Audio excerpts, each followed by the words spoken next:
Buenas tardes a todos, bienvenidos. Estamos en Un Café Conciencia, con mucho gusto de que estén aquí con nosotros compartiendo esta charla, tomando café o tomando agüita. Esa es la idea, de que estemos pues en un ambiente tranquilo, conversando con nuestros invitados del día de hoy sobre un tema que se ha mencionado mucho en los medios de comunicación y sin embargo creemos que todavía a nivel población no logramos entender bien a qué nos estamos refiriendo cuando hablamos del cambio climático. Ya lo estamos viviendo, se intensificará en el futuro, cómo los científicos sostienen que está sucediendo un cambio climático que se atribuye a actividades humanas. Poco a poco vamos a ir desglosando estos aspectos de este fenómeno climático y ya saben que nos interesa mucho su participación. Si tienen alguna pregunta, algún comentario, solo levanten su mano y mi compañera Rosa Isela les acercará el micrófono. El Café Conciencia es una actividad de divulgación de la ciencia que hacemos en colaboración con la Biblioteca Vasconcelos, la Dirección General de Divulgación de la Ciencia de la UNAM, y la idea es acercarnos a platicar con los científicos sobre sus temas y pues a reflexionar sobre ellos, ¿no? Que nos vayamos teniendo más preguntas, encontrando respuestas, buscando pues mejor información, ¿no? Estar más informados de lo que está sucediendo. Y el cambio climático pues es uno de los temas que incluso pues a raíz del presidente Trump ha cobrado todavía más fuerza y preocupación, no solo entre los científicos, sino también pues a nivel de la sociedad. Yo les presento a nuestros invitados del día de hoy. Nos acompaña el doctor José Luis Bravo Cabrera.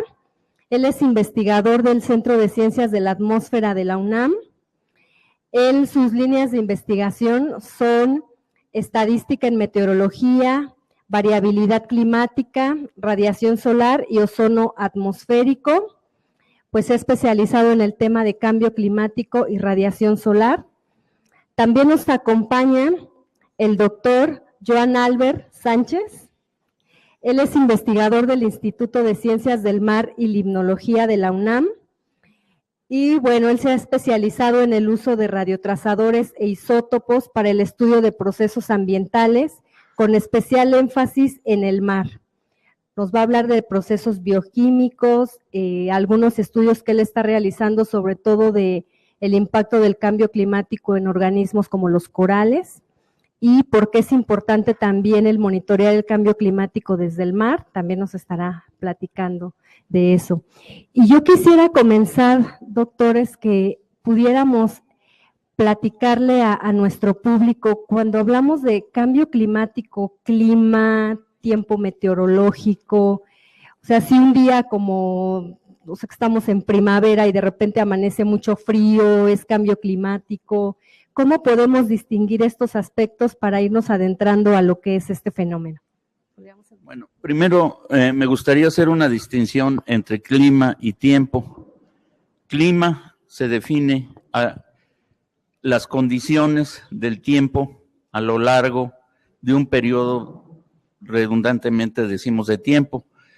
El clima es el promedio de las condiciones meteorológicas, es el promedio del tiempo.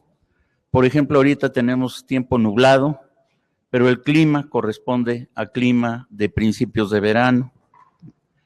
Entonces es diferente hablar de clima que hablar de tiempo. Cambio climático, ¿a qué se refiere?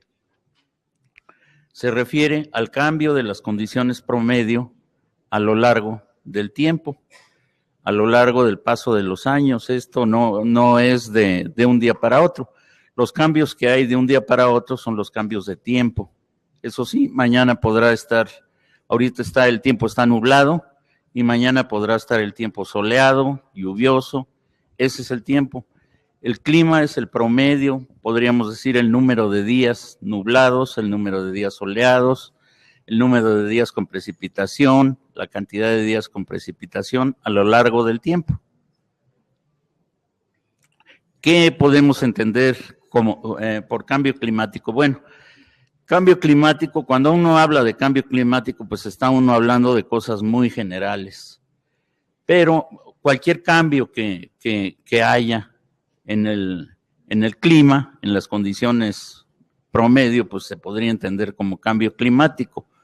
Sin embargo, este término de cambio climático se ha estado utilizando últimamente en relación con los cambios que el hombre realiza en la temperatura superficial de la Tierra. Hay una identificación muy estrecha entre calentamiento global y cambio climático. Ya todos, o la mayoría, hemos oído hablar del calentamiento global provocado por las emisiones o por las actividades humanas, por la emisión del dióxido de carbono, del metano, etcétera. Y a eso es a lo que que entendemos por cambio climático. Ahora, también hay cambio climático provocado por el hombre. Es indudable que si talamos un bosque, que si desecamos un lago, como ocurrió en la Ciudad de México, pues el clima cambia. Y pues los elementos del clima, que es el tiempo, pues también cambian. Doctor, ¿desea agregar algo sobre estas definiciones? No, en absoluto. Lo ha hecho con un gran... Pero sí quería hacer un comentario. Bueno, primero, buenas tardes y gracias por invitarme a estar aquí. Me siento un poco como el párroco en la iglesia. No sé si en México pasa lo mismo. Por mi acento ya verán que no soy mexicano aún. Y es que cuando uno va a ciertas celebraciones en la iglesia, todos los bancos de delante están vacíos, ¿no? Entonces, me siento como un poco solo, ¿no? En vez de estar mal acompañado. Los que están de pie, bueno, no sé si ahora sí, por ahí hay gente de pie, ¿por qué no vienen aquí y nos acompañan? No, quería, siempre que me ha tocado hablar, charlar, debatir sobre cambio climático, cada vez hay menos debate, pero también lo hay, ¿no? Siempre llego con un poco de angustia, ¿no? Porque yo creo las ideas bastante claras y hay mucha gente que no, y justamente tú nos decías que quizás la población no entendemos bien, ¿no? Yo tengo una anécdota que explico muy a menudo, sobre todo en clase, y es que pues uno de los sectores de la población de la Ciudad de México mejor informados parece ser que son los taxistas, porque cada vez que voy de Ciudad Universitaria al aeropuerto o al revés, ¿no? Siempre me pregunto, ¿y usted dónde trabaja o qué hace? ¿No? Pues yo soy investigador. Investigador. ¿Y qué hace? Cambio climático. Está. Ya tenemos conversación para todo el trayecto de taxi, ¿no? Sí. Y la verdad es que yo diría que en México sí se está informado, pero eso no quiere decir que se esté bien informado, ¿no?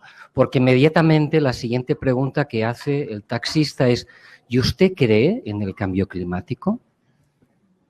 Claro, eso es una pregunta que yo ahora les podría hacer a todos ustedes y si realmente quisieran contribuir, levantarían la mano para decir sí o no, pero antes de que lo hagan, ¿no?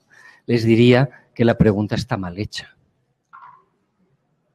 Porque creer o no creer es una cuestión de, vamos a decirle, como mínimo de filosofía, sobre todo de religión, ¿no? Yo puedo creer o no en Dios, o en un Dios o en muchos dioses, depende de mi religión, y eso está en la esfera de la fe, ¿no? Nosotros aquí no estamos hablando desde el punto de vista de la esfera de la fe, sino de la esfera de la información. Un científico sin datos no es nada. Y ahí podríamos estar hablando de datos, el doctor Bravo y yo me imagino que durante mucho tiempo, pero las evidencias ya desde hace décadas son tan abrumadoras a ese cambio climático que yo precisamente para evitar esa dicotomía entre variabilidad climática, cuando hablo de cambio climático, añado reciente, ¿no? Porque de cambio climático pues ha ocurrido toda la Tierra, ¿no? Y muy en particular, ¿no? Les voy a explicar, para los que no lo sepan, que durante el último 1.000.000 de años, al menos, ¿no? El clima de la Tierra ha estado oscilando entre unos máximos y unos mínimos muy bien definidos, con un intervalo de temperaturas de unos 6 grados, si me equivoco me corrige, del orden de 6 grados, que han sido los periodos glaciales donde la Tierra ha estado cubierta en una gran proporción de hielo, y los interglaciales, que es donde estamos ahora, donde hay mucho menos hielo, ¿no? Y eso ha estado pasando durante 1 millón de años. Y antes han pasado cosas mucho más tremendas, ¿eh? Pero para que nos hagamos una idea, durante el último 1 millón de años, pues eso ha estado oscilando de arriba abajo, ¿no? Y entonces alguien puede decir, Trump, ¿no?, que es uno de los argumentos típicos de los negacionistas cuando nieva en Nueva York, ¿no?, sobre todo en invierno, ¿no?, es cuando tienen más fuerza. Dicen, no, es que el clima ya ha variado en el pasado. Sí, pero a ver, pero no como ahora. Porque durante 1 millón de años la concentración de CO2, de dióxido de carbono, en la atmósfera no ha superado los 280 partes por millón, 280. Alguien diría, bien, 290, bueno, más o menos, ¿eh? Durante 1 millón de años, el Homo sapiens, cuando a mí me explicaban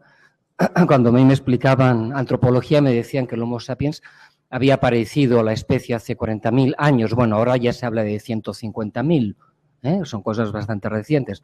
Pero bueno, vamos a hablar de nuestra especie aparece en el planeta hace unos 100.000 años. Durante 1 millón de años, la cantidad máxima de CO2 que ha habido en la atmósfera ha sido de 280. ¿Alguien sabe cuál es la concentración hoy? ¿Nadie lo sabe? ¿De verdad? Pues ya hemos superado hace unos pocos meses los 400 partes por millón. Durante 1 millón de años no se han visto estos niveles en la atmósfera. Y ahora viene la siguiente pregunta que ustedes pueden hacer o no, y es, bueno, ¿y eso qué, no? ¿Eso importa o no importa? Pero bueno, hasta aquí es donde yo quería llegar. Sí, y ya que mencionan las evidencias, ¿no?, como para decir, a ver, ¿no?, cuando el panel intergubernamental de cambio climático dice, si hay un cambio climático, tenemos suficiente evidencia para decir que existe y que se atribuye a actividades humanas. ¿Qué evidencias principales son las que cuentan? Bueno, hay una pregunta. Bien.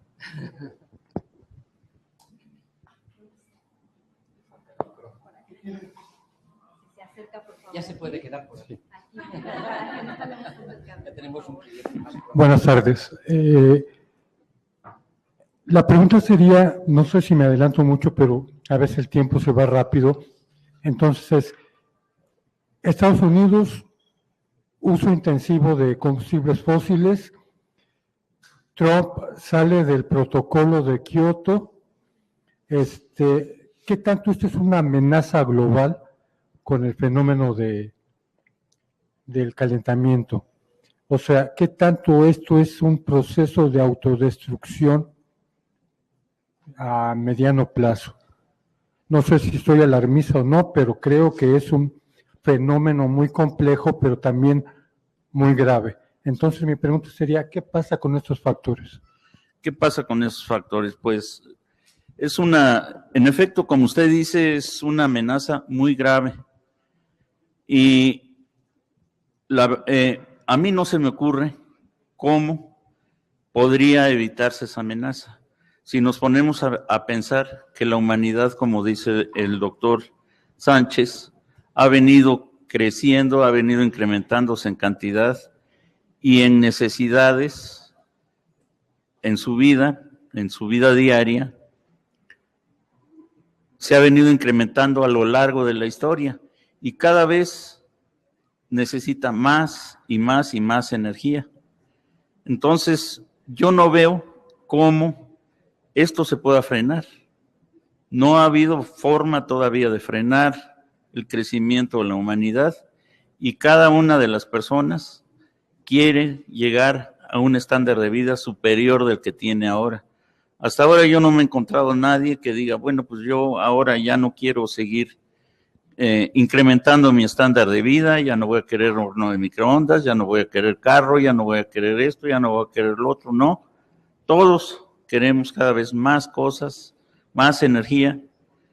El ideal que todos hemos visto es llegar al estándar de vida que tienen, por ejemplo, en Estados Unidos o cualquier otro, quizá en algún país de Europa, tienen un estándar de vida menor, pero bueno, el ideal es el de Estados Unidos. ¿Cómo le vamos a hacer? Ahora, el haberse salido del protocolo, pues es una irresponsabilidad tremenda. Ese señor posiblemente ni idea tiene de lo que está haciendo y no sea él el que tome esas decisiones.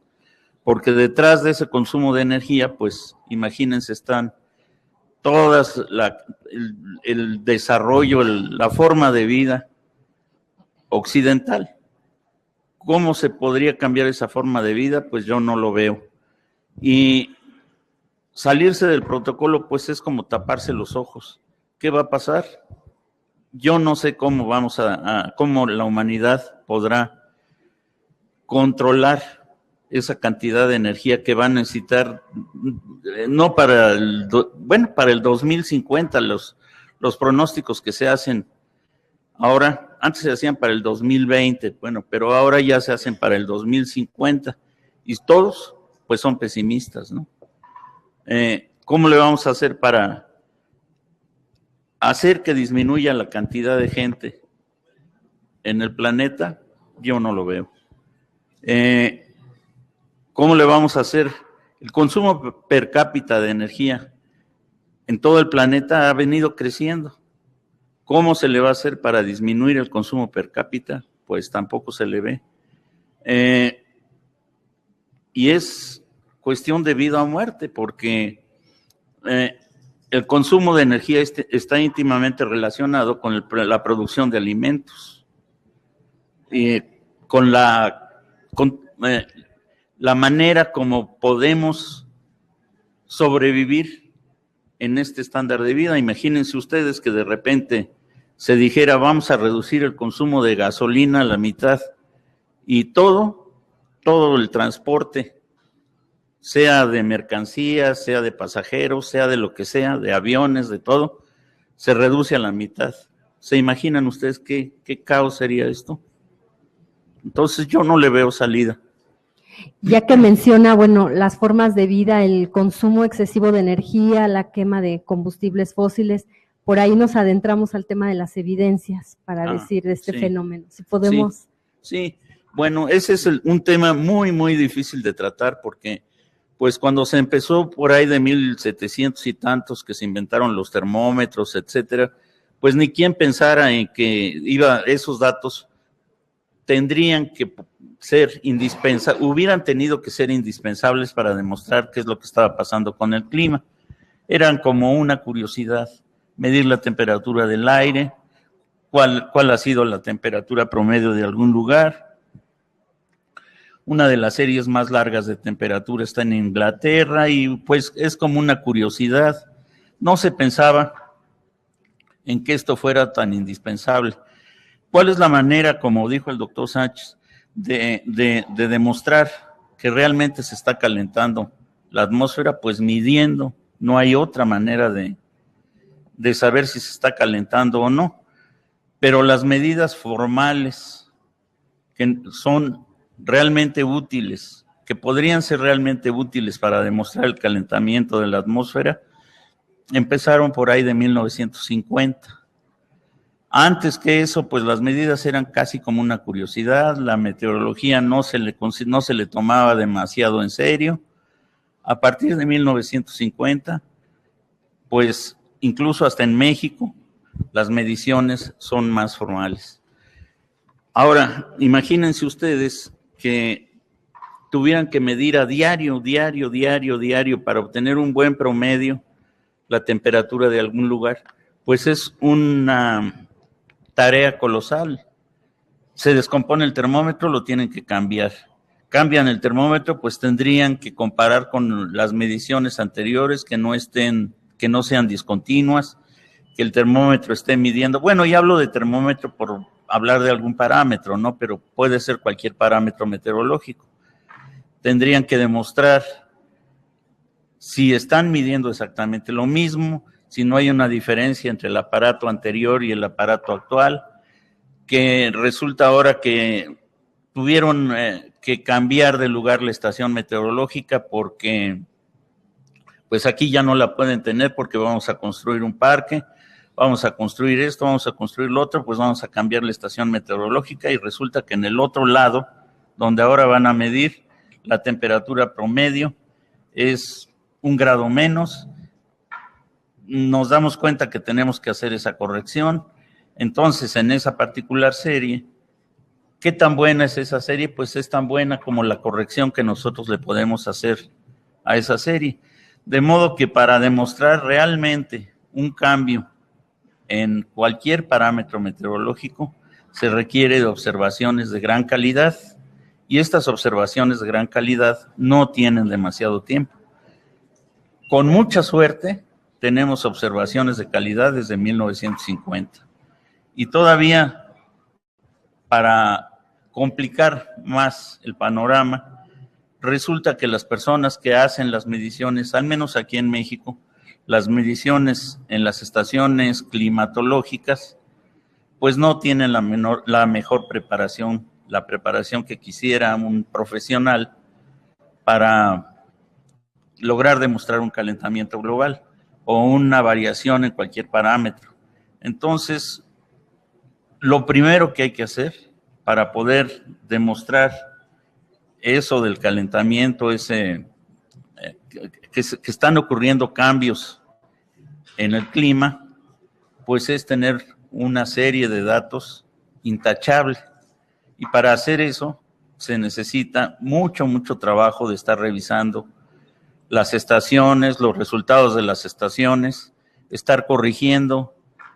Y al principio, pues, ¿qué será? Cuando empezó el IPCC, había un gran debate, ¿no? Porque pues todo el mundo estaba consciente que las mediciones meteorológicas no eran adecuadas, pero poco a poco se han ido refinando, y a la fecha las últimas afirmaciones que hace el IPCC, el panel intergubernamental de cambio climático, pues ya son mucho más robustas, ya son mucho más seguras. Prácticamente no hay duda de que el clima está cambiando. Es más, hoy en la mañana me tocó ir a una conferencia en la que se mencionaba, hay una gráfica que se llama de palo de hockey. Un investigador norteamericano la dibujó, la sacó, la encontró, pues muy al principio de cuando se hablaba del calentamiento global. Es una gráfica que va horizontalmente, y de repente cuando empieza la revolución industrial empieza a aumentar la temperatura y aumenta, y entonces tendría la forma de un palo de hockey. Pero analizando esa gráfica, lo primero que se le encontró fue que tenía errores.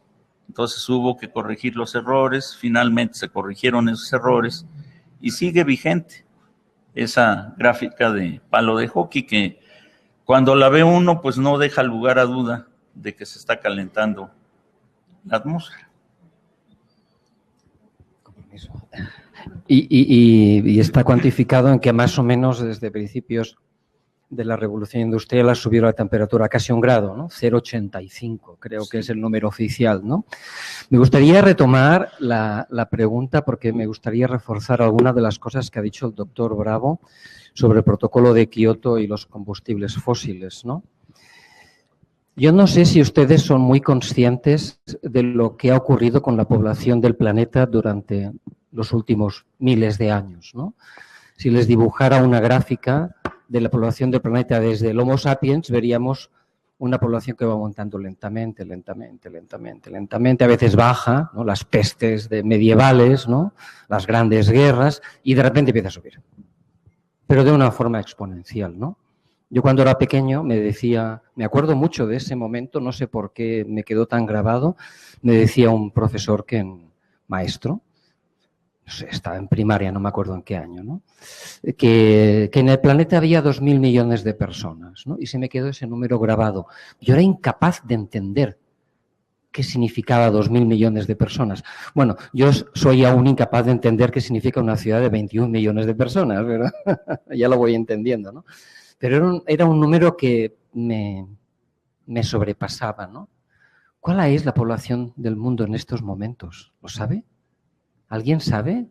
Más de 7.000. De hecho, La semana pasada en la web de Naciones Unidas salen 7.400 millones de personas. Mi profesor, mi maestro se equivocó. No eran 2.000, eran unos 2.500. Pero eso quiere decir que en mi vida la población del mundo se habrá multiplicado como mínimo por un factor 3. En la vida de una persona, la población del planeta se habrá multiplicado por 3. Bueno, eso se ve en los cultivos de bacterias en los laboratorios. Pero esa no es la historia normal del crecimiento de la población del planeta. Siempre había sido otra, ¿no? Y eso llega a un momento, que son los años 50, en el cual ese crecimiento que ya era muy rápido se hace aún más rápido. Ese momento se llama la gran aceleración y es el resultado de muchas cosas. Ocurre en diferentes momentos en diferentes países, pero la población del planeta ya se está pensando que va a llegar a 12, 13 o 14.000 millones de personas. ¿Cuál es el país más poblado del planeta? No es Estados Unidos, todos lo saben, es China, ¿verdad? ¿Y cuál es el segundo país más poblado del planeta? Es la India. La semana pasada salió una noticia de Naciones Unidas diciendo que la población de la India será mayor que la de la China antes de 2 décadas. Eso quiere decir que estamos en crecimiento poblacional exageradamente. ¿Y cuáles son los países del mundo que están creciendo más en estos momentos? No son ni la China ni la India. ¿Cuándo han crecido más los países en la historia? En los momentos de pobreza. Son los países africanos. En estos momentos, los países que más crecen, más deprisa, son los países africanos. Y ahí es donde retomo el discurso de la energía que necesitamos. Si los hindús, los chinos, los africanos quieren llegar todos a tener el nivel de vida de Estados Unidos, pues es que los niveles de CO2 se van a disparar. Y ahí introduzco otro concepto que es muy importante para el panel de cambio climático, que es el de las proyecciones, ¿no? Y todo esto, ¿cómo nos atrevemos a hacerlo? Pues con modelos numéricos muy complicados, muy diversos, con muchas incertidumbres, pero es que no hay de otra. Todos los modelos numéricos dicen vamos para arriba, ¿no? Y haciendo promedios y una cosa muy complicada que se llama ensambles y cosas así, pues más o menos van diciendo hasta dónde vamos a llegar, ¿no? Y las proyecciones en estos momentos están diciendo que las peores proyecciones, no predicciones, ¿eh? Es decir, si pasa esto, nosotros vemos que va a pasar esto, pues esas proyecciones dicen que la temperatura puede llegar a subir hasta 5 o 6 grados, las peores, por encima de la actualidad. Claro, la variabilidad es mucho más grande, pero eso quiere decir que en promedio va a hacer mucho más calor. Pero no solamente eso, porque no hemos hablado de impactos aún, ahora hablaré un poquito de impactos marinos, pero eso va a tener un impacto sobre el planeta. Hasta ahora habíamos estado siempre en la línea roja, siempre en el peor de los escenarios. Yo creo que vamos a estar pronto por encima de la línea roja. Porque países como la India y países como los países africanos están creciendo muy deprisa. No quiere decir que nos moriremos todos, ¿no? Yo no soy muy catastrófico, en el sentido de que nos adaptamos, ¿no? Nos adaptamos de las épocas glaciales, interglaciales, pero realmente va a tener impactos fuertísimos. Por ejemplo, hay especies en las zonas costeras, hay especies que antes no estaban, que ahora están. El pez león, me imagino que todos han oído hablar. ¿Por qué? Porque las aguas están más cálidas. Hay especies que antes estaban, si estaban pescando, ya no están. ¿Dónde están? Se han ido para el norte. Eso ya se describió hace más de 20 años en el Atlántico Norte, para la merluza, un producto muy preciado en Europa, ¿no? Otras cosas que están pasando, gracias a Dios no, gracias a la naturaleza, ¿no? Que el océano absorbe parte de ese dióxido de carbono.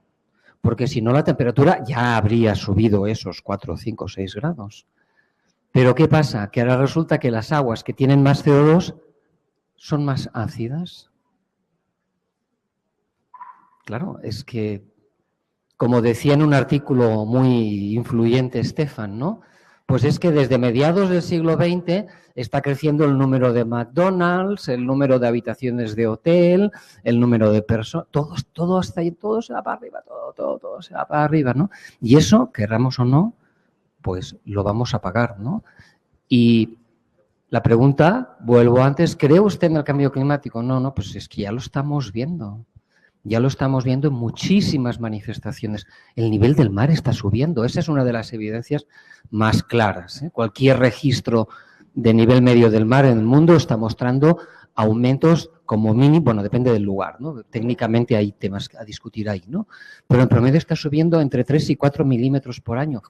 Parece muy poco, pero en 10 años esos son centímetros y si eso lo llevamos a marismas nacionales, por ejemplo, eso significa que el mar está avanzando kilómetros. Las costas de Tabasco están retrocediendo decenas de metros cada año. O si no, que se lo pregunten a Pemex. Que le pregunten a Pemex si creen en el cambio climático o no. Claro que sí. Tienen un enorme problema. Porque es la línea de costa donde ellos tienen infraestructuras, se está dañando. Estamos en Ciudad de México y aquí el tema de las costas no nos importa mucho, pero sí importa mucho. Y la zona costera es una de las zonas más vulnerables de nuestro planeta. Cerrando un poco, lo de Trump es una auténtica barbaridad, ¿eh? Lo que está haciendo Estados Unidos, apoyado por muchas empresas relacionadas con precisamente el petróleo, es una barbaridad. Y nosotros ya lo estamos viendo, pero nuestros hijos y nuestros nietos se van a acordar mucho de estos momentos. Tenemos una pregunta por acá. Adelante, por favor. Hola, doctores, buenas tardes. Pensando un poco acerca del cambio climático, no creo que nadie no se haya dado cuenta en su vida diaria acerca de esto. Y mi pregunta es, ¿qué soluciones o qué ideas, qué propuestas hayas a la sociedad, hacia el individuo? ¿Qué se ha dicho de ustedes hacia nosotros? ¿Cómo resolver esto? ¿Cómo resolverlo? Exactamente. Porque siempre buscamos una solución al problema, ¿no? Sí, es muy complicado porque, pues no solamente habrá gente que tenga muy buena voluntad. Y como decía yo hace un momento, pues yo sí, no voy a venirme aquí a dar mi conferencia en coche, me vengo en metro. Y otras cosas, no voy a dejar mi carro, me bajo de mi carro al fin que vivo cerca de mi trabajo y me voy en bicicleta. Pero no todo el mundo ni quiere ni puede. Las autoridades promueven mucho el uso de la bicicleta, pero ¿cuánto puede una persona normal, no una persona atlética, sino una persona normal de edad no más allá de 50 años, cuánto puede caminar en bicicleta con subidas y bajadas? Pues no más de unos 7, 8 kilómetros diarios, si es que quiere rendir en el trabajo y no llegar nada más a dormir al trabajo, ¿no? Entonces, como decía yo hace un momento, lo único quizá que pueda solucionar esto es una buena voluntad de la población en disminuir la cantidad de gente que vamos a ver en el futuro y pues tratar de consumir la menos energía posible. Parecen cosas muy utópicas, pero pues ¿de qué otra forma? Si no disminuimos la cantidad de gente y no disminuimos el consumo de energía per cápita, no va a haber forma de solucionar esto. Es quizá una visión muy pesimista, pero pues si alguien tiene alguna visión más optimista, este es el momento de decirla, ¿no? El gobierno pues podría quizá obligar a la gente a hacer tal o cual cosa que mejore el ambiente, pero ¿por cuánto tiempo, no? ¿Por cuánto tiempo el gobierno va a poder seguir controlando las emisiones, por ejemplo, de los carros? Y pues ahorita no estamos hablando al hablar de las emisiones hablamos de contaminación, de emisiones de óxido de nitrógeno, de otros compuestos precursores del ozono, pero pues ya ven ustedes cómo está el transporte público. ¿Cuánto va a soportar esta cosa? Esa sería la respuesta, que no es respuesta, ¿verdad? Porque pues, si yo la tuviera, a todo dar, pero pues, ¿quién la tiene, no? Por ejemplo, bueno, la ONU habla de acciones de mitigación y de adaptación, ¿no? Mitigación. Yo tengo que comentar, pero hay una pregunta por allí. Luego voy... Bueno, más que nada, buenas tardes. Yo creo que el venir aquí es informarnos, que eso es lo más importante, ¿no? Tener la información para que nosotros, cada uno de nosotros haga conciencia de lo que nos toca a nosotros como sociedad, como parte de esa sociedad, qué mundo queremos, qué día queremos vivir hoy. Ahorita está la revolución de la basura, que nos empiezan a decir cómo vamos a desechar. Mi pregunta, que mi hermano trabaja en electrónica y todo eso, yo decía, bueno, y tanta pila y tanto desperdicio y que todo ahora es desechable, se te descompone la computadora, cómprate otra. Y todo ese desecho es contaminante. Nosotros contaminamos como humanos todo el día cuando estamos generando metano a la hora de excretarlo del cuerpo. Los sembradíos de arrozales en China contienen metano y eso altera el clima. Entonces, más que nada, informarnos de primera mano, de expertos, y hacer réplica de esto que estamos entendiendo, conociendo aquí, tal cual lo oímos, no como lo queremos interpretar, porque eso cuando llega a segundos oídos ya vea como el teléfono descompuesto. Entonces yo creo que aquí más que nada hay que hacer conciencia de estar al pendiente de lo nuevo, de lo actual, de lo que se está viendo, y meternos a las políticas públicas a presionar. Hay muchas bonitas leyes que la señora corrupción las rompe, ¿sí? ¿Por qué? Porque sí están las leyes, están ahí, pero los que las aplican o los que las llevan a cabo, pues les damos una lana y ya me dejan tirar la basura donde yo quiero. Los grandes, yo trabajé en el Hospital de Infectología de la Raza y nosotros tenemos un sistema de cómo se desecha la basura, pero a la hora de desechar los residuos biológicos infecciosos, pues nos empiezan a decir que esto y esto ya no se tira porque si la bolsa pesa más, al instituto le cuesta más.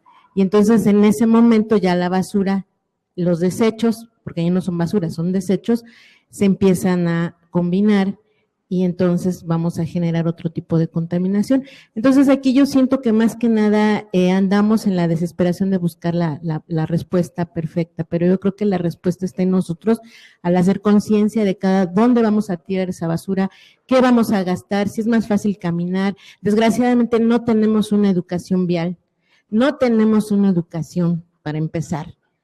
Desde casa, desde que nos enseñan desde chicos, qué les estamos enseñando a los niños, los adultos, qué nos están enseñando, qué es lo que nos permitimos, en qué momento le otorgamos a otro país el poder sobre nosotros para poder decidir sobre nuestras políticas internas. Entonces, desgraciadamente, somos un país que tenemos un potencial bastante fuerte en cuestión de agricultura, en cuestión de todo esto.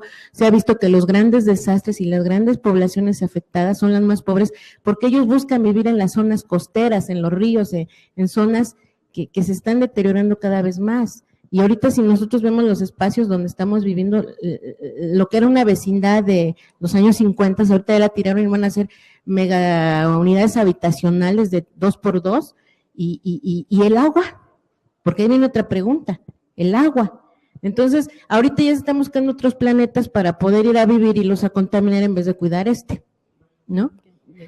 Pues el punto ahí es el consumismo, que es lo que nos han estado comentando. Wow. No, hombre, tendríamos que haber empezado el debate por aquí. No, hombre, porque esto ya... No, veo que está aquí todo muy bien asumido. Gracias por las contribuciones, ¿no? Yo quería hacer dos contribuciones, ya que estamos aquí, totalmente con esto abierto, ¿no? Lo tenía notado ya desde antes. Yo creo que sí hay muchas cosas que podemos hacer. Y creo que uno de los paradigmas más importantes que tenemos que romper es el paradigma del gringo. Porque en Europa las cosas no se hacen así. En España, que aquí se le considera del primer mundo, voy a dejarlo en segundo, ¿ok? No es Suecia, España. Pero en España hace 2 o 3 años se estuvo produciendo durante un periodo no muy largo, pero se estuvo produciendo el 50% de la energía era renovable. Ahora vienen gobiernos y hacen cosas contrarias. Los gobiernos sí influyen en esas cosas. Entonces, yo no entiendo, ¿no?, cómo no está el desierto de Sonora cubierto de placas solares. ¿Y por qué no está lleno Ciudad de México o los alrededores de aerogeneradores? Yo creo que los únicos que he visto son en La Ventosa, sí hay, es impresionante, hay miles, y uno en el aeropuerto de Cancún, que debe ser para enseñar a los visitantes. Pero ahí hay una decisión política muy importante y hay una gran reducción, porque la fuente de CO2 más importante en la atmósfera es el de autotransporte. Y podríamos tener en un futuro no muy lejano coches eléctricos. Bueno, y ahora entraríamos en temas técnicos, que no es donde yo quería llegar. Primero, cambiar el paradigma. Nuestro modelo no tiene que ser el modelo gringo, el modelo de que cuando tengo una fiesta con los amigos, todos los platos son desechables. Porque cualquier actividad que hacemos, venir aquí, comer la galleta, alguien la ha hecho la galleta, ¿no? Envasar el agua, alguien ha hecho el plástico, que es otro temón. El tema de plástico, otro tema bien gordo, bien grueso. Cada acción que tomamos tiene un costo energético y directa o indirectamente acabará en la atmósfera o en el mar. Y ahí está mi segunda contribución. Y lo voy a hacer con un ejemplo que yo lo he vivido. Yo, de hecho, fui uno de los creadores de la primera licenciatura de Ciencias Ambientales en España y he trabajado en temas ambientales desde, ya ni me acuerdo, aunque no soy tan viejo, pero sí ya. Pero yo lo he vivido y lo he discutido con ingenieros y con colegas, ¿no?, de la universidad. Mi padre trabajaba en una empresa de productos químicos y esa empresa era muy contaminante. Entonces, ¿qué pasaba? Llegaba, hacían su proceso, residuo, al principio iba a la alcantarilla, ¿no? Luego lo escondían y lo echaban o lo evaporaban o hacían, hasta que al final alguien pensó. Y esa es la palabra que a mí me gusta decir cuando hablo de esto. Alguien pensó, ¿y este residuo no tendrá un valor económico? Es decir, ¿no lo podrá usar alguien? Y ahí se produce una transformación muy importante en el mundo y muy especialmente en Europa de las industrias que empiezan a pensarse como si fueran organismos biológicos, que requieren entradas y que también tienen residuos y lo que hacen ahora es valorar el residuo. Ahora resulta que ese residuo es el input para otro tipo de empresa que nadie había pensado que estaba pagando el kilo de ese residuo a $10. Lo mismo con los residuos de la Ciudad de México. O sea, yo, en mi pueblo natal, Sant Cugat del Vallès, Barcelona, cuando estoy allí o cuando estaba allí, ¿no?, tenía mi bolsita de orgánica, biodegradable, mi bolsita para el papel, desde que yo soy pequeño. Mi bolsita para las botellas, desde que yo soy pequeño, pasaban por casa a recoger las botellas de vidrio. Yo me acuerdo. De hace tiempo, ¿no? Mi bolsita para el plástico, ahora para las latas, ¿no? Y yo voy con mis 5 o 6 bolsitas y las vacío en un contenedor. ¿Por qué? Porque hay una empresa que va a valorizar mi residuo y lo va a convertir en una materia prima que va a volver a tener valor. En eso se basa la economía. Cuando yo le pago €1 a alguien por un pan, o menos, si puede ser, ¿no?, ese euro se va, peso, ¿no?, un bolillo, $1,50, ¿no?, por un bolillo, ese $1,50 va a ir otra persona porque voy a comprar galletas y esa otra persona va a comprar, ¿no? Ese $1,50 se va a multiplicar en la economía. Si yo valorizo el residuo, lo que hago es que mi economía aumente y mi impacto ambiental disminuya, porque estoy reciclando, ¿no? Y eso es lo que no se ve aquí. No se ven empresas que estén valorizando ese producto que yo al final tengo que tirar todo junto en una bolsa de plástico, ¿no? Y esperar que haya, ¿cómo les llaman estos? Los que hacen la separación, ¿no? Que lo haga por mí, imagínense, ¿no? Pero ese pensar es el mensaje, ¿no?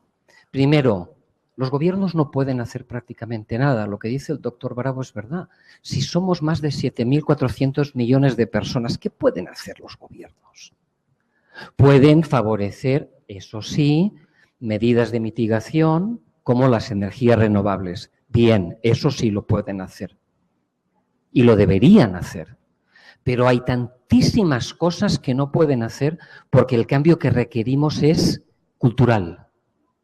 Es un cambio que tiene que venir necesariamente de las escuelas. Y ese cambio es el cambio más difícil de la humanidad. Siempre lo ha sido. Siempre el cambio cultural ha sido el más difícil. Y ese es el que tiene que venir de los maestros. Tiene que venir desde las escuelas. Y desde las familias me dirán ustedes, sí, las que estamos educadas en eso, pero las que no va a ser al revés, va a ser el niño el que va a transformar a la familia, ¿no? Y eso requiere muchísimas generaciones. Pero pensar no es fácil y no es gratuito. Por ejemplo, les voy a poner, no sé, ¿cómo se lava usted las manos? ¿No? Parece una tontería, pero yo estoy seguro que consumo, lavándome las manos, mucha menos agua que ninguno de ustedes. Porque un día pensé, la gente abre el grifo, se moja las manos, toma el jabón, se las saca y luego se las seca. Ya veremos cómo se las seca, ¿no?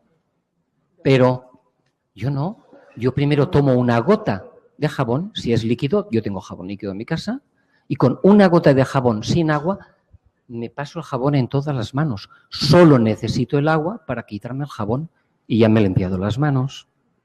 ¿Verdad que parece una tontería? ¿Cuánto papel utiliza la gente en los lavabos públicos para secarse las manos? Yo uso uno. Pero si ustedes van al aeropuerto y no se dan cuenta, a mí me pasa muy a menudo, el señor que está allí le saca 5 o 6. Porque son los que usa todo el mundo, ¿no? Bien, eso no tiene ningún impacto global, pero si lo hacemos 7.400 millones de personas, entonces sí. Tenemos una pregunta.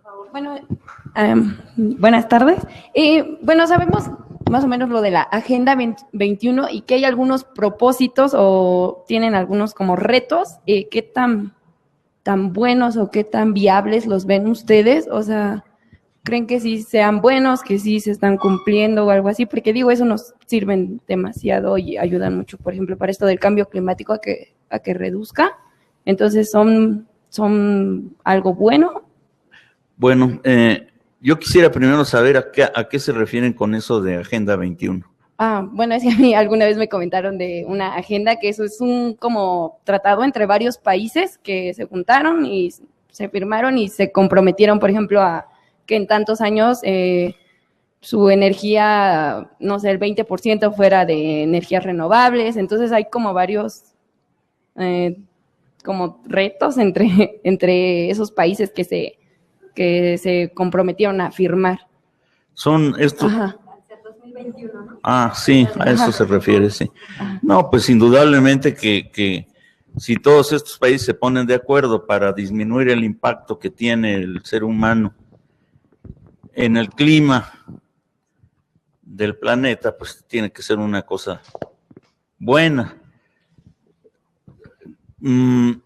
Todas esas acciones para mitigar el calentamiento, que son los molinos de viento, las celdas solares, pues claro que son cosas razonablemente buenas.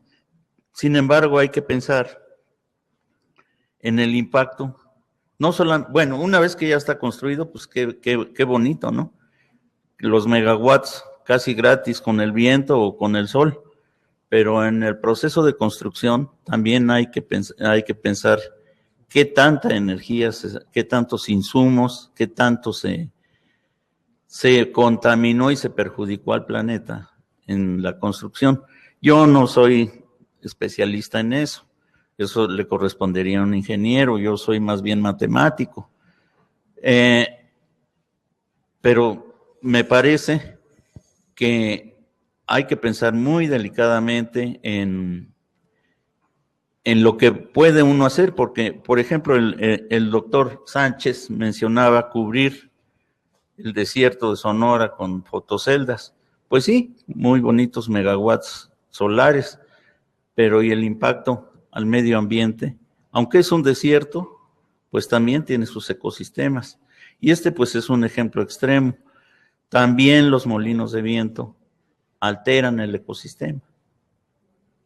Ahora, yo no, como les digo, yo no soy técnico en eso, como yo me he tratado de aplicar la estadística para ver qué tanto se está calentando, para detectar, pues, como les mencionaba,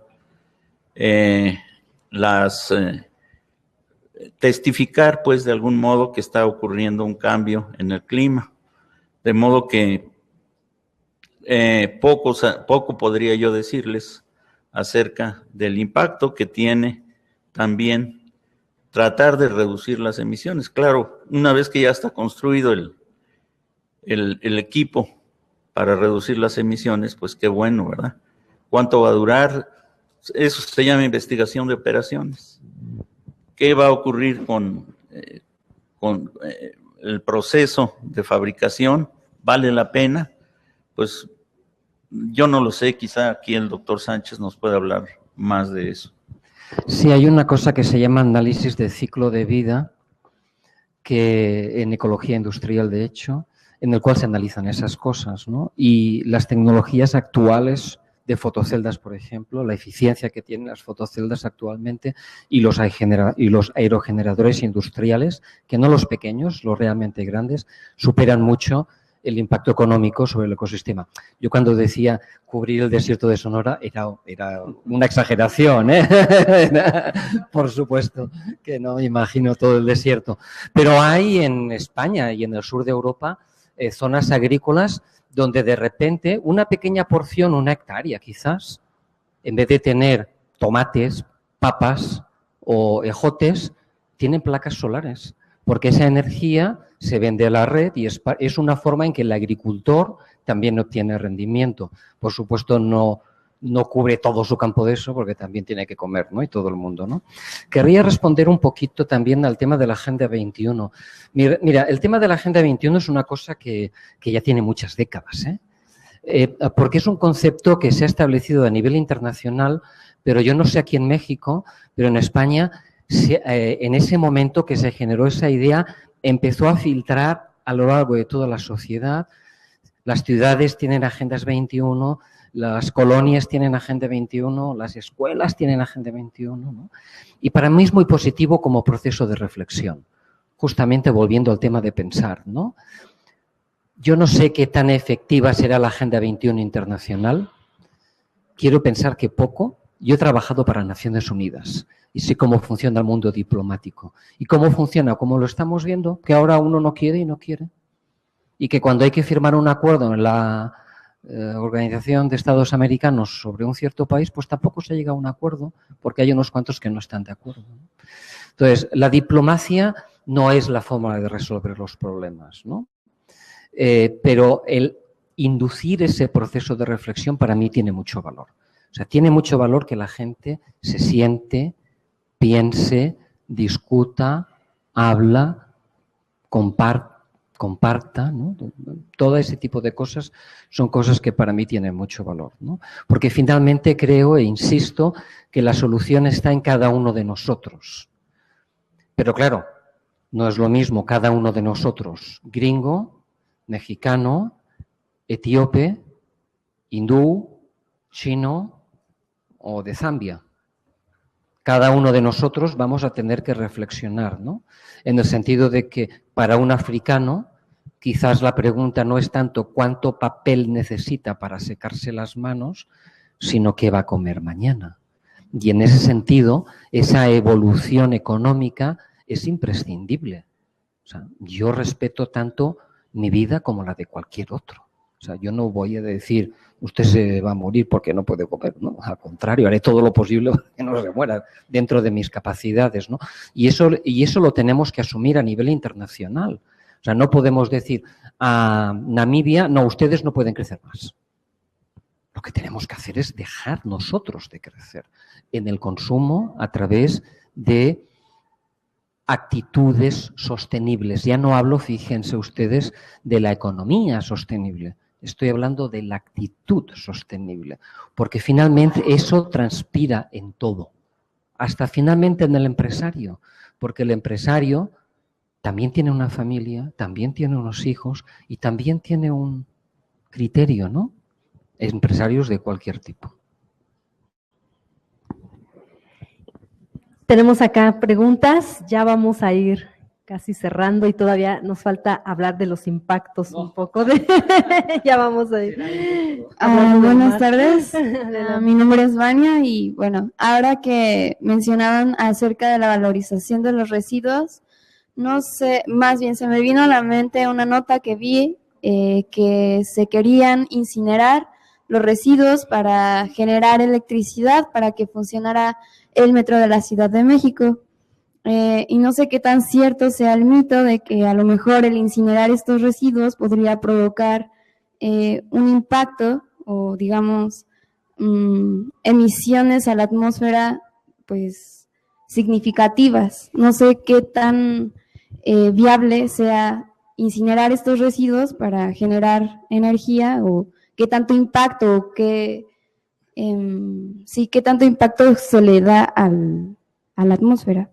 Bueno, ahí la palabra incinerar, pues, puede tener significados diferentes, ¿no? Yo pienso que a lo que se está usted refiriendo es a la formación de metano por los residuos y luego quemar ese metano.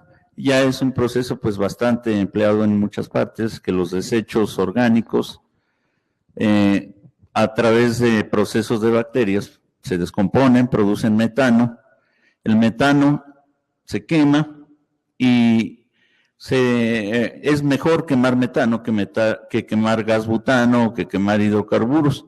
¿Por qué razón? Porque el metano es un carbono y 4 hidrógenos. Cuando quemamos metano, pues producimos una molécula de CO2 que es 2 moléculas de agua, y el agua pues no es contaminante.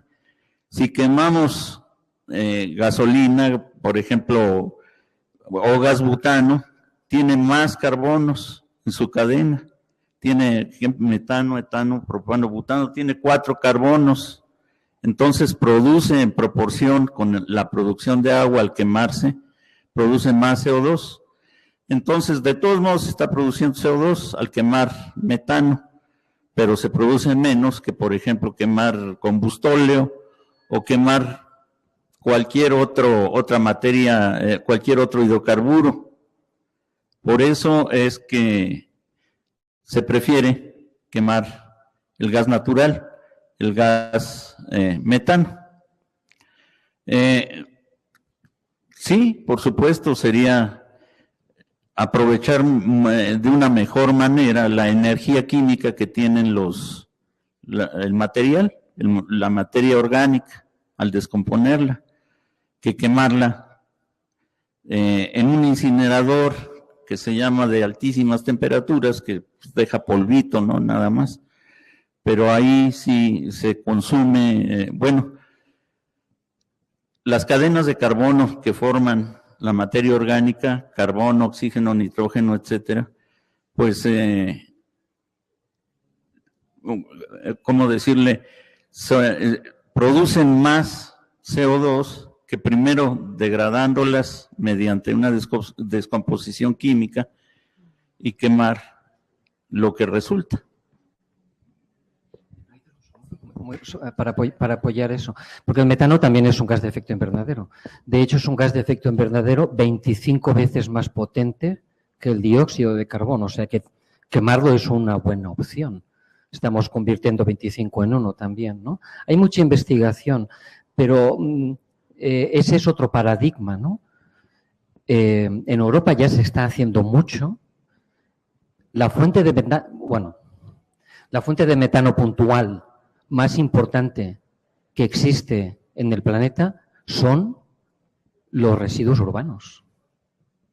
Puntual, ¿eh? Luego hay otras fuentes muy importantes. Los basureros emiten grandes cantidades de metano y es muy fácil capturarlo solo hay que diseñar nuestros basureros. O sea que esa descomposición que se está produciendo, además, la podemos capturar para producir energía. Valorizar el residuo, si te das cuenta, lo que estamos haciendo con todo esto. Y hay mucha investigación sobre este tipo de procesos, es valorar el residuo.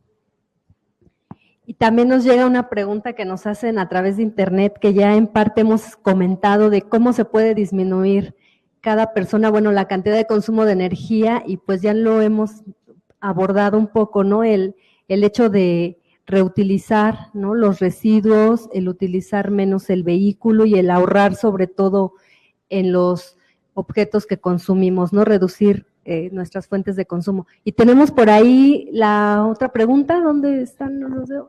Adelante, por favor. Buenas tardes. Únicamente para, afirmar de que en varios lugares que donde escasea el agua, se recicla el agua, es decir, el agua de la lavadora, el agua de los trastes y etcétera. Y pues también deberíamos de aplicarlo aquí en las ciudades, ¿no?, para reducir el agua. Y por otro lado, yo siento que el hecho de que en México se produzca la gasolina para no importarla, pues sería una buena idea. No sé qué opinan ustedes. Bueno, ahí interviene mucho la política, las compañías, etcétera. Hasta por ahí de los años quizás 60, 70, 80, pues se producía mucha gasolina en México.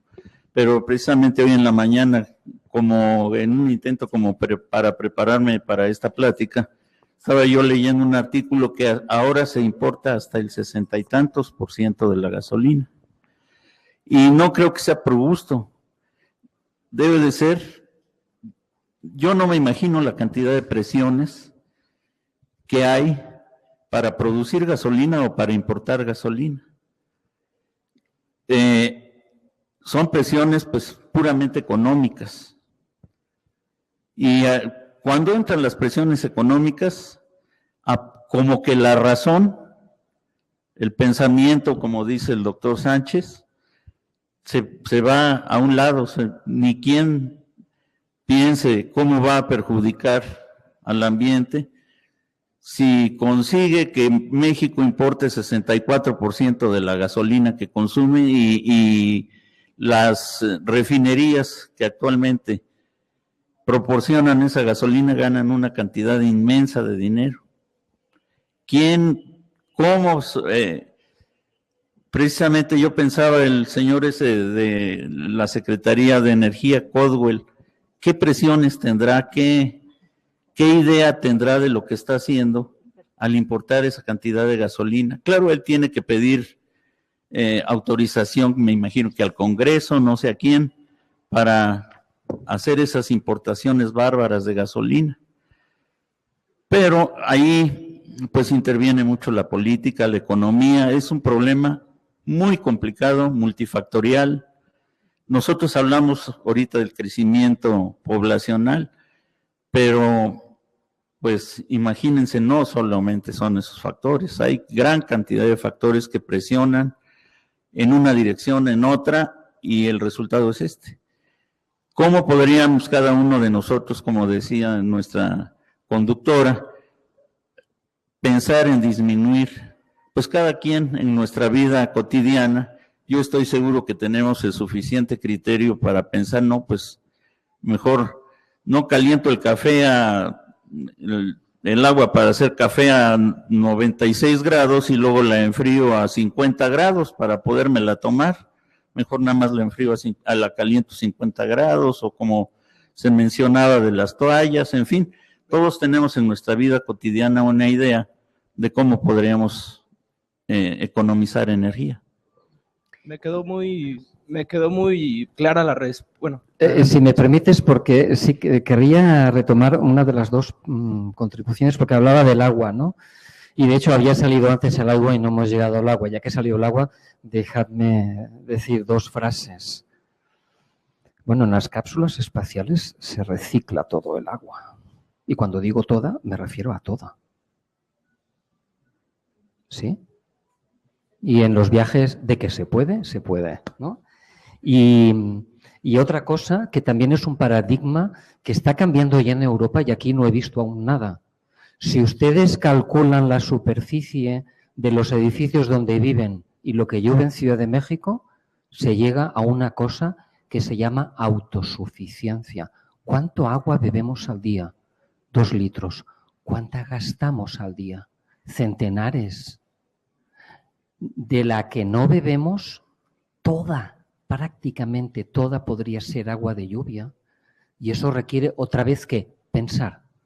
Modificar lo que ya tenemos es muy difícil y costoso, pero cuando hacemos un nuevo edificio como este, bueno, no sé qué nuevo es este, pero es muy bonito, ya diseñarlo para que se recoja el agua, pase por un pequeño filtro de decantación y ese agua lo podamos usar para lavar los trastes, para ducharnos, para el excusado, eso sería una gran disminución de la cantidad de agua que se tiene que potabilizar, ¿no? Es como regar las plantas con agua de la llave, ¿no? Ese agua debería ser potable.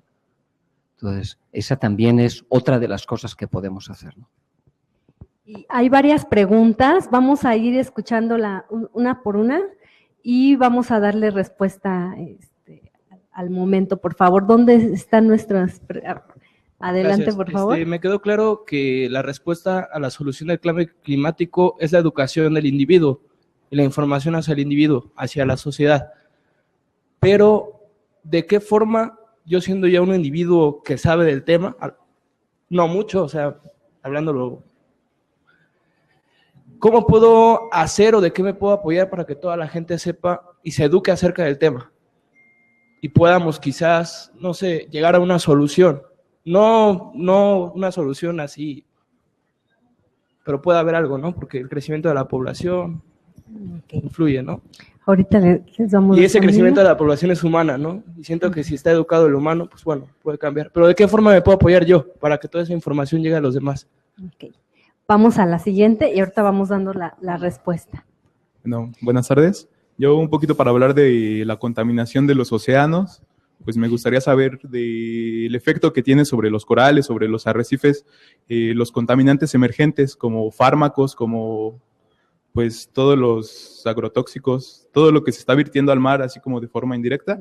Y también que nos platiquen un poco del continente que dicen que se está formando en el Océano Atlántico, creo, de basura. Gracias. Ok, vamos con la otra, que voy a anotar. Sí, es un comentario.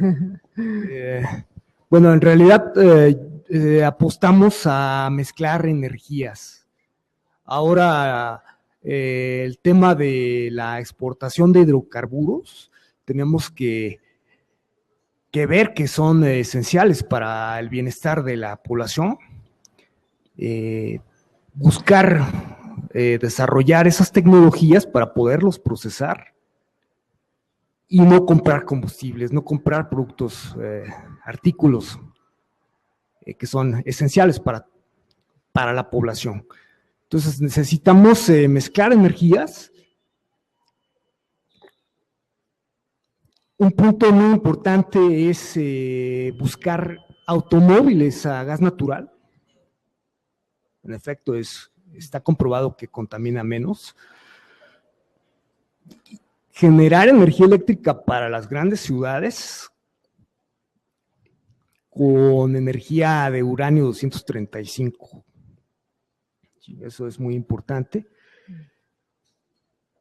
Y claro, el petróleo lo vamos a seguir teniendo, o sea, debemos de ocuparlo bien, o sea, debemos de utilizarlo al máximo, o sea, llegar hasta los productos finales. Eso va a ser apostando por la investigación científica para desarrollar esas tecnologías que requerimos actualmente. Sí, sí, en Muchas general gracias. es eso. Okay. ¿Tenemos alguna otra? Okay. Hola, buena tarde. Pues vaya, la pregunta sería, ¿qué tan viable ven, entendiendo el contexto de que viene de Cataluña y el señor es mexicano, qué tan viable ven la posibilidad de volver a las prácticas que hoy llaman bárbaras, de volver a utilizar el cáñamo en vez de el papel como tradicional, los árboles, para hacer pues este tipo de obras, ¿no? Y para hacer otro tipo de materia primas, porque digo, hoy está muy satanizado y pues realmente a mí me parece que puede ser un factor importante en este tipo de cambio climático, ¿no? Es un producto que da 5 años, asimismo, pues la legalización, yo sé que en ese sentido no lo van a permitir tanto hablar porque le aplican el 33, pero ya hoy no hay tanto problema. Pero ¿qué tan viable ven esos dos factores, ¿no? Que realmente pueden reducir y pueden apoyar muchísimo a la industria? Pues pregunto el comparativo porque allá es muy normal, ¿no? Ya otra vez se está utilizando ropa en cáñamo, cosa que pues aquí en México, pues todavía el gobierno al menos está cerrado al tema. Han dado algunas cuestiones, pero pues no hay un apoyo real. Y me parece que es más fácil satanizar que abrir pues una postura real, ¿no? O sea, abrirse al cambio real. Y más ahorita con el cambio climático. Pudiera ser también una forma de filtración de recursos de agua hacia la tierra. Bueno. Y vamos con la siguiente.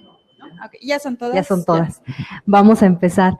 Preguntaban más información, no sé aquí también si hay algunas fuentes que ustedes recomienden, algunos portales de internet, algunos libros, alguna donde pues puedan encontrar también más información en cuanto a medidas, acciones que pues la persona desde su casa pueda llevar a cabo.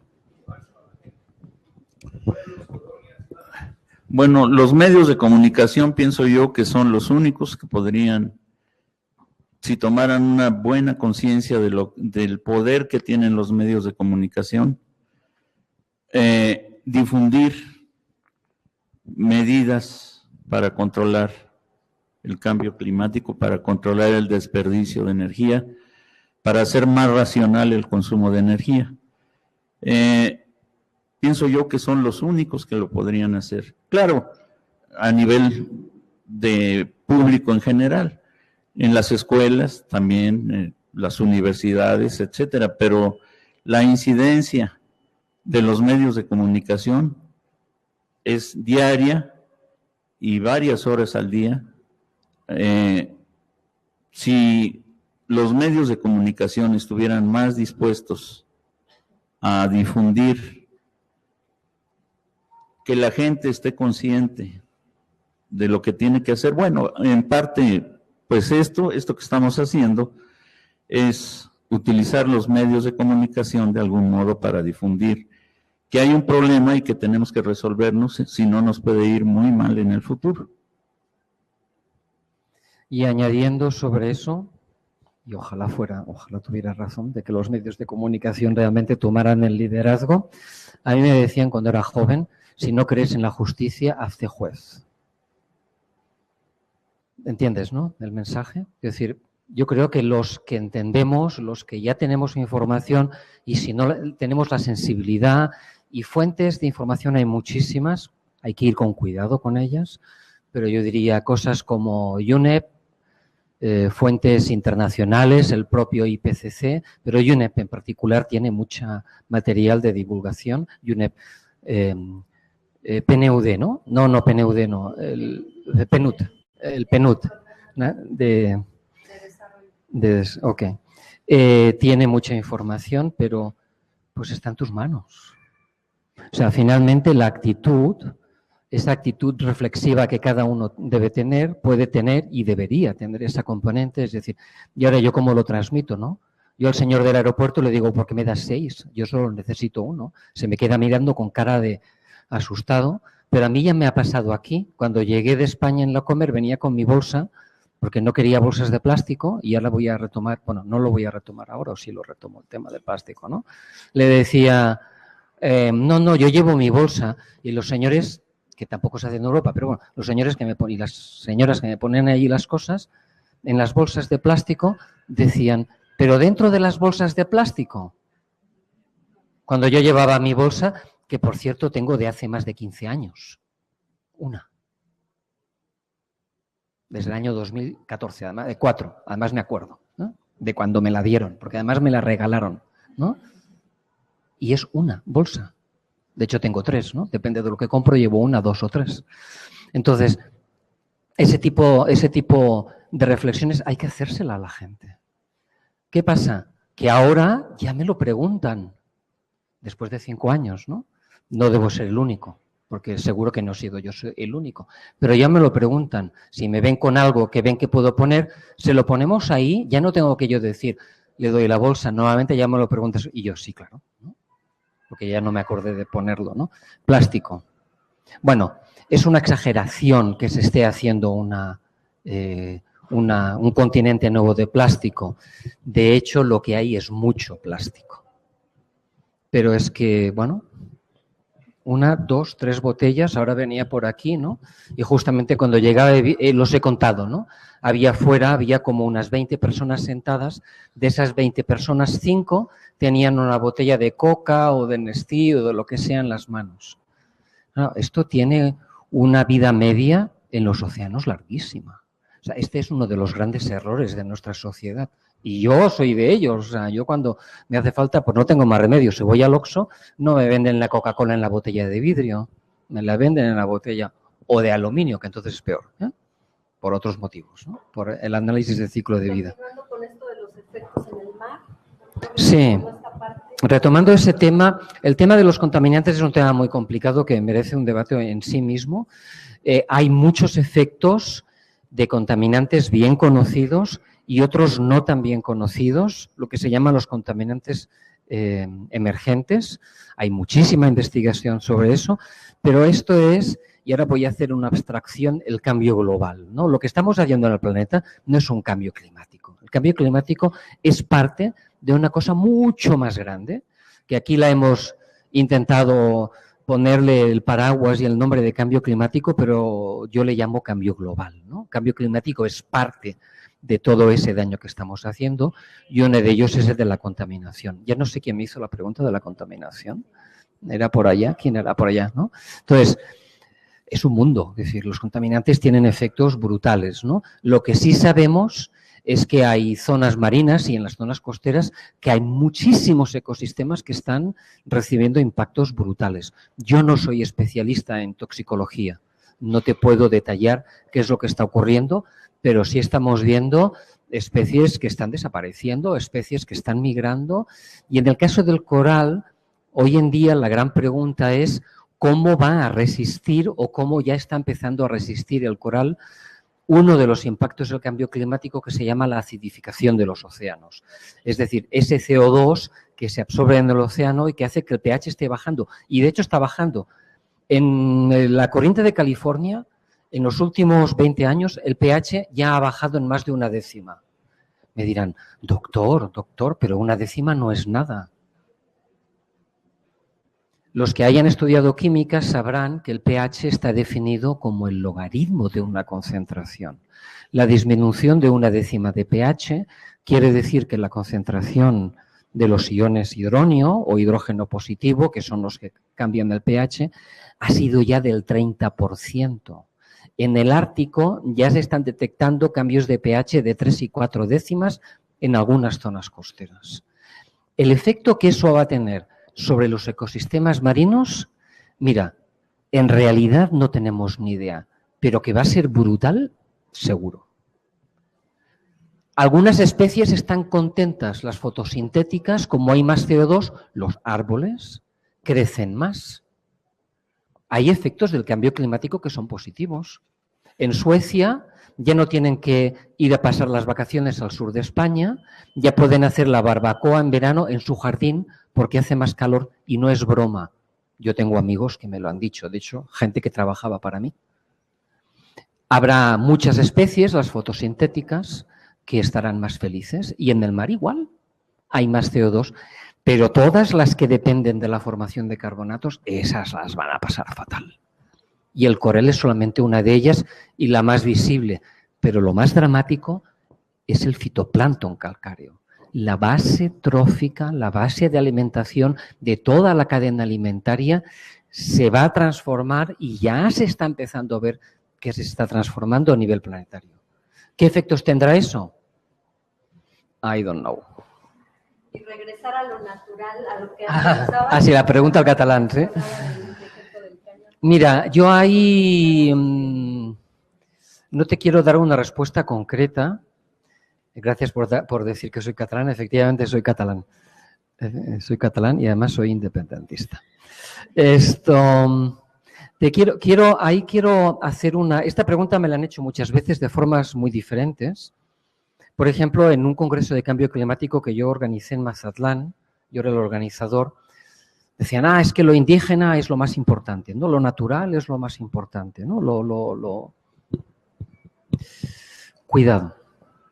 No en particular sobre lo que tú estás diciendo, pero cuidado. El hombre prehistórico, per cápita, era el más destructor que ha habido sobre el planeta. Lo que pasa es que había muy poca gente. La eficiencia de crecer papas o maíz no es el mismo hace 500 años que ahora. La cantidad de agua que se necesita es mucho menor ahora. Mucho menor. O sea, no todo lo antiguo, no todo lo, entre comillas, natural, necesariamente es lo mejor. En particular, lo que tú dices, a mí me parece fantástico, ¿no? Efectivamente, hay técnicas que en pro del desarrollo económico e industrial se han olvidado y que sí que hay que recuperar, ¿no? Y estoy totalmente de acuerdo contigo, en particular el uso del cáñamo, y podríamos encontrar muchas más, ¿no? Pero también con cuidado, ¿no? Finalmente sí requerimos rigor, requerimos gente que haga lo que se llama el análisis de ciclo de vida. Que diga, ese cambio de tecnología realmente va a tener un beneficio real, no solamente sobre ese empresario, sino sobre todo el planeta o no. Y ahí es donde tenemos que ser todos serios, ¿no? Y de igual manera que cuando decimos no, tenemos que usar todo el petróleo que tenemos de forma eficiente, pues perdón, pero yo estoy totalmente en contra de esa afirmación. La visión del uso del petróleo en el futuro es que el petróleo, la gasolina, tiene que ser un bien noble, que tiene que preservarse para aquello que realmente sea necesario. Y realmente lo que tendríamos que hacer es, a partir de ya, conservarlo y no malgastarlo como estamos haciendo ahora. Doctor Bravo, para concluir. Bueno, ¿con qué concluiría yo? Pues concluiría con que es un problema muy complicado, multifactorial.